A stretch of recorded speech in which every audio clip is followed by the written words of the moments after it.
so many of our champion kits rely on coordination, or not rely, are greatly benefited by coordination. Things like Kallista's ult, Galio ult, Shen ult, any of the globals are so much more Teleport, powerful. not even just Yeah, champion. teleport even as a spell, right? Yeah, just so much more powerful because it's not only that you have.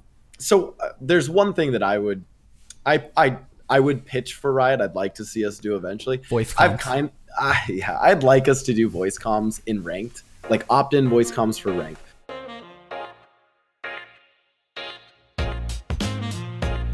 Presumably that means Galio is a more effective champion than in ranked because you can actually tell your teammate when you're ulting on them. I would like that, but I still don't think it'll solve all the issues. Not everyone's going to be on voice comms. Not everyone also like understands the game and knows how to execute on those globals at the same level that a pro player does. One of the Wait, wow. Let me comment on that real quick. Riot has said one of the reasons they host Riot Rumble, the internal Riot tournament, is that's how they want League of Legends to be played, with a group of people all communicating with each other. If that is Riot's ideal way of League of Legends being played, the fact that voice comm doesn't exist is directly contrasting Riot's own philosophy about how they want League of Legends to be played. Here's the real problem, Loco. I'm going to address it right now because you'll never hear actual head Riot people say this, but think about it logically. Actually, Blastoise differentiated himself from Riot as a collective in that he wasn't a huge fan of, banning someone from being able to play the game because they said mean things in the text chat, right? Well, the problem is, there's not going to be an AI bot that can hear that you said the N-word and immediately ban you in the same way as you could with a script. There's not going to be something that can easily pass voice communication. So the whole toxicity aspect, which if it's a different company, we can have this discussion, but Riot has made its point pretty clear on where it feels about toxicity and these concepts and how it wants to apply them to the community. Well, the problem is you're going to have a really hard time if every single game, some 3 idiots in the game are telling you have to review the whole voice recording and then hear what people said. If there's no voice recording, well, that whole idea of we're going to battle toxicity is out of the window. Because if you know how it works in Counter-Strike, etc., nobody's listening. Come on. And nobody's recording it either. Whatever you say on voice, you say on voice. So unfortunately, since they've built an atmosphere in League of Legends where fans feel entitled to the idea of people shouldn't be allowed to type mean things to me. Well, God forbid you literally open a mic to their ears. Now, no, I don't have a problem with that because you can mute. I do it in Counter-Strike all the time. Half the time I don't even play with voice comms on. But we all know you could mute the text from years ago and people weren't doing that. So I think that's half the problem before. Because even though we can get into lots of the, again, competitive advantages of voice comms, the problem I have is I don't see how Riot's going to overcome that stumbling block, which is how do they police the whole toxicity aspect if they have voice comms? I think voice comms should be a privilege. And if you're going to abuse your privilege, have it taken away and it should be. Yeah, but it's going to be a lot of hours. People having to sit and listen. You can scroll through a chat pretty long. All right. Let me pitch this. Okay. No. All right. Watch. All right, here's what you do. You turn on voice in pubs, so in ranked, you keep it on, and then what happens is it's opt-in voice. You're in voice, and then we add a report at the end of the game, which is hey, this dude was an asshole in voice. And you know what? We just kind of no one reviews it. No one reviews, but if enough people reported you for voice. You lose the voice chat for a bit, right? Basically you give some people a way to report it and then you just tune it to whatever degree you want it to. So yeah, are you going to get false positives? Sure. But again, in this new system, we're also not banning people. So, okay. So again, it's like this. Maybe someone didn't say the N-word. Maybe they're just cussing. That's an extreme example, obviously, sure. Right.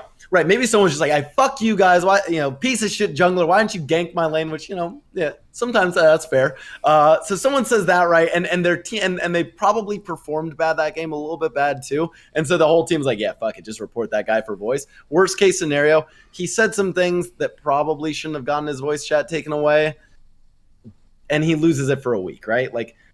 That's sort of an easy. And then here's another thing. If you really want to tie it into a system that we already have, is then you just tie it into the honor system. And you say, hey, you have to be honor level 2 to even use voice comms. So because the other case people talk about is, well, what about the people who aren't in voice chat? What if you flame them, right? So say there's four people in voice chat and one person's not. And they're all typing you fucking idiot. Why aren't you in voice?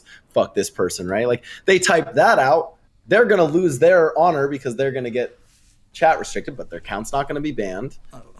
And then they don't have the honor, and then they can't use voice until they build their honor. Wait. And that's a simple, low-cost way of doing it. The big problem with the system you're mentioning, and I think it stems There's from... no problem with it. It's a perfect system because I designed it. I'm not a designer. Don't ever implement this system. But The problem that stems with League of Legends is what happens to toxic players. They get their account banned. And people talk about, I have 7 different accounts. I have 8 different accounts, dude. Like, go fuck yourself. Like, why is there no two-factor in League of Legends? Like, if you get your account banned, then that should take away your ability to play their game. Like, you guys don't... By the way, just for anyone who doesn't appreciate this, remember Locodoco is actually ethnically Korean, a country where you are literally required to use your social security ID to play a free video game, and where the government tells you through your video game at midnight to please stop playing the video game because you are underage. Like, this is a sort of Orwellian nightmare Loco thinks is like every day. So he is now literally suggesting to Riot staff to make it so you have to use your mobile phone to verify your account. I think so you can't avoid their bullshit fucking bans and actually keep playing that video game that, again, is just a game. Wait, Dorian, do you think it's fine that people okay, wait, whoa, wait. Also, wait, no, time out. You can't do this. You can't come in here and say, "Oh no! You can't just no. I'm gonna call you out, Thorn. You can't just say only just a game. You made your career on this. It's esports to you. Of all people, you should not just be like, "Oh, it's only a game." Like, come on, Dorian. You think it's fine for people to... Okay, go ahead first, Blau. But for what it's worth, you can't just say it's only a game. For what it's worth, the experience of playing the game League of Legends is literally only a game. Like, nothing that ever happens inside a game of League of Legends will like make me feel traumatized or like vulnerable or emotionally beaten down or bullied or harassed. Like, the worst then you're not passionate enough about the game.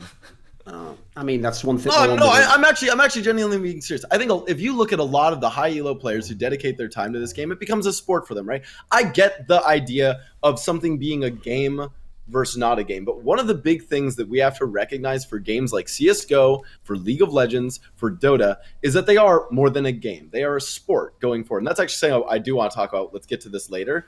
They are different than The Last of Us. They are different than Mass Effect. Those are experiences. That's more akin to a movie.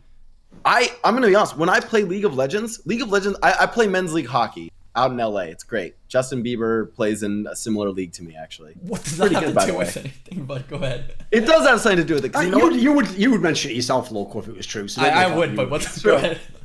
It's true. Hey, kid's pretty good. Canadian. I played hockey back in the day, and it's a sport that I continue to play. I'm invested in it. When I get pissed playing hockey, I've had games where I was fucking pissed, smashed my stick into the boards, fucking chirping at boys. I was upset. Like, people get emotionally invested because it's something they've invested a lot of time in. It's something that they work to improve at, right? Same way as people invest a lot of time in chess, in golf, in rock climbing, in basketball, right? I think League of Legends, CSGO, and Dota are closer to those. For a lot of people, not for everyone. Sure, a lot of people play them just as games. A lot of people play them as sports, though. That's interesting you would say that, because the problem there, right, is what you've just made a great argument for is Riot treating people who are professional players very, very differently when they play solo queue from how they treat normal players. In fact, they shouldn't just give out uniform bans to people who are professional players, because as you say, it's more than a game to them. It's their life, it's their craft, it's their passion. It's literally what they give all their waking hours to. And when they're playing in solo queue and they get auto-filled and someone doesn't play their role and trolls them, you know what? They're literally having their practice hours taken away. They're having their livelihood impacted.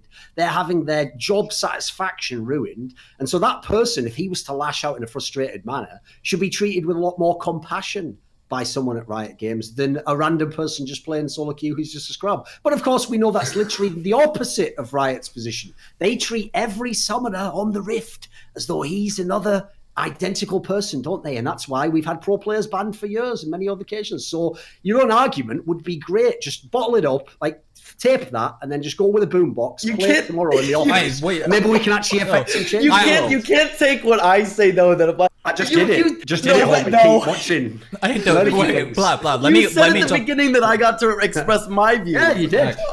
Wait, Blah. Okay.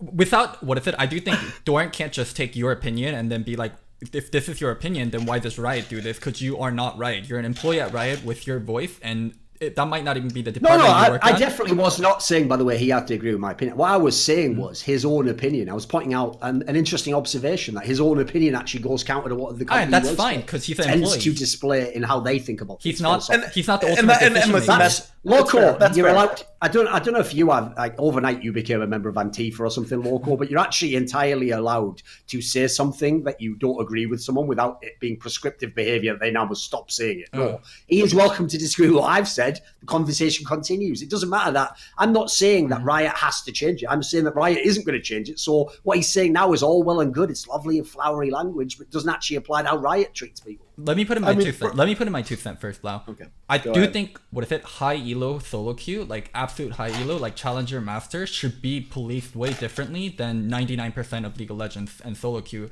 I agree with your point that it is competitive, it is sport, it is practice hours, and I agree with Doran's point. Like, you're actively ruining someone's practice, and as a coach and someone that worked in the competitive scene, it is a fucking nightmare to tell players to play solo queue, and when they tell me like it's fucking trash, it's not worth my time, I have to go with the angle of you still have to get the best out of it. Like, that is your job as a professional player, but solo queue at high elo in North America is an absolute terrible experience, and it should be policed differently than 99% of like solo queue.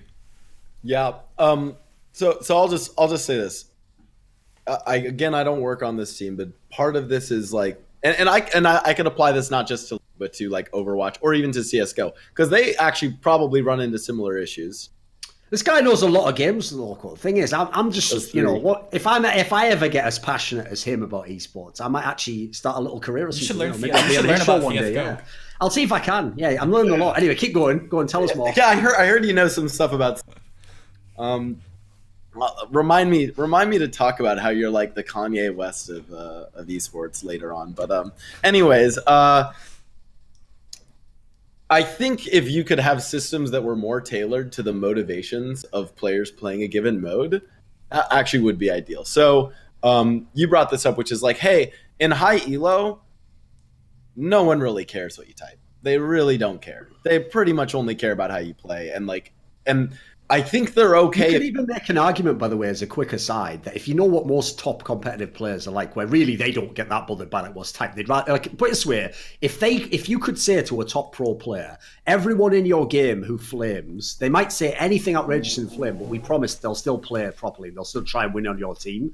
Every single high elo streamer would be like, that's fine, actually. Like, I'll take it. Yeah. As long as they don't int the game, as long, they can type any stupid shit they want. But the problem is, this is a quick aside, I'd even argue that having such like a scrutinized chat system at the top end even is actually counter effective, because I actually think at the top end they all use it to fuck each other over, like, he was being toxic, so fuck him, let's all report. Like, they actually, I know, for example, some of the famous incidents in Europe, players were like that, like people like Forgiven, Nukedoc. What would happen was, yes, they were more aggressive in chat than the other average pro, but half of it was the pros that didn't like them would just be like, fuck this guy, let's all just report him. And like, they had a bad culture in that sense. So I'd even just put as an aside, that's another point probably in favor of a different type of thing, with someone who knows what pro scene's like, and they maybe have a different expectation as to what's reasonable. Yeah, meanwhile, if someone's playing a normals game or an ARAM, if you're in a normals game and you're like, hey, I'm gonna go ADC or like Janna mid, like AD Janna mid,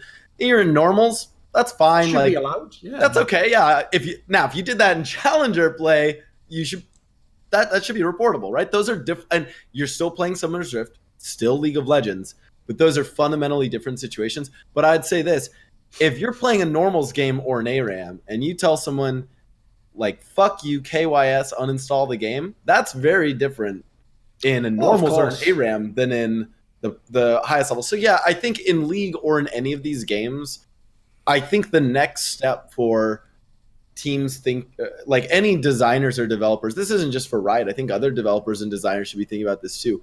They should be thinking about the motivations of the person who plays a couple ARAMs a day, the person who's like, you know, casually playing Summoner's Rift normals, casually playing Overwatch, versus the motivations and the frustrations of the person who's playing at the highest level, right? Because you probably do need to tailor those experiences.